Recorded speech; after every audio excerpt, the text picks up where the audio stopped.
Bienvenue à tous sur notre chaîne YouTube. Aujourd'hui, nous abordons un sujet captivant, la vie carcérale en Israël.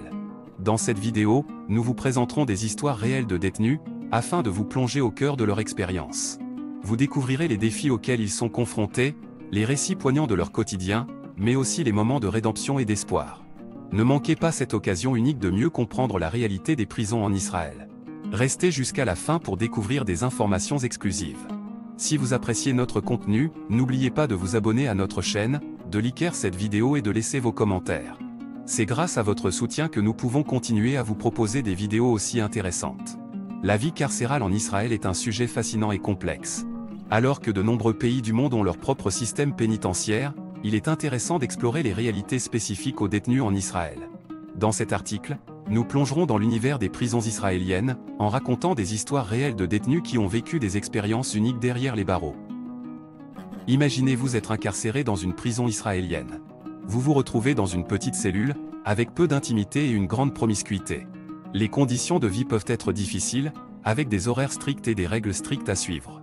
Les détenus doivent apprendre à s'adapter à cette nouvelle réalité, qui est parfois très différente de celle qu'ils connaissaient auparavant. Mais la vie en prison ne se limite pas seulement aux règles et aux routines. C'est aussi un monde rempli d'émotions et d'interactions humaines.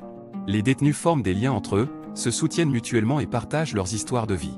Chaque détenu a une histoire unique à raconter, et ces histoires peuvent être à la fois tragiques et inspirantes. Un des prisonniers que j'ai rencontré lors de mes recherches est David, un homme qui a été condamné à une peine de prison pour vol à main armée. Pendant son incarcération, il a appris à canaliser sa colère et à se concentrer sur son développement personnel. Il a également profité de l'accès à l'éducation en prison pour étudier la psychologie, dans l'espoir d'aider d'autres détenus à surmonter leurs propres problèmes. David est un exemple de la façon dont la vie en prison peut parfois amener à une véritable transformation personnelle. Un autre détenu, Rachel, a été condamnée pour trafic de drogue. Dans sa vie avant la prison, elle était dépendante de substances illicites et se trouvait dans un cercle vicieux de toxicomanie. Cependant, pendant son séjour en prison, elle a réussi à se libérer de sa dépendance en suivant des programmes de désintoxication et en bénéficiant de l'aide de conseillers spécialisés. Rachel a non seulement réussi à se reconstruire, mais elle a également réussi à obtenir un emploi à sa sortie de prison, lui permettant ainsi de se réintégrer dans la société. Ces histoires ne sont que deux exemples parmi tant d'autres. Chaque détenu a une histoire unique et complexe, avec ses propres luttes et ses propres réussites.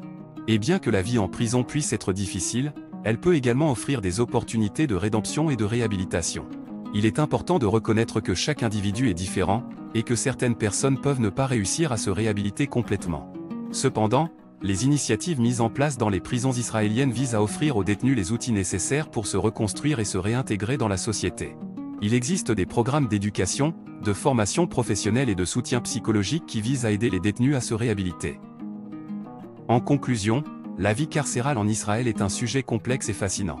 Les détenus font face à des défis quotidiens, mais ils ont également la possibilité de se reconstruire et de se réintégrer dans la société. Les histoires réelles des détenus en Israël sont à la fois tragiques et inspirantes, et elles nous rappellent que chaque individu a la capacité de changer et de se réinventer, même derrière les barreaux.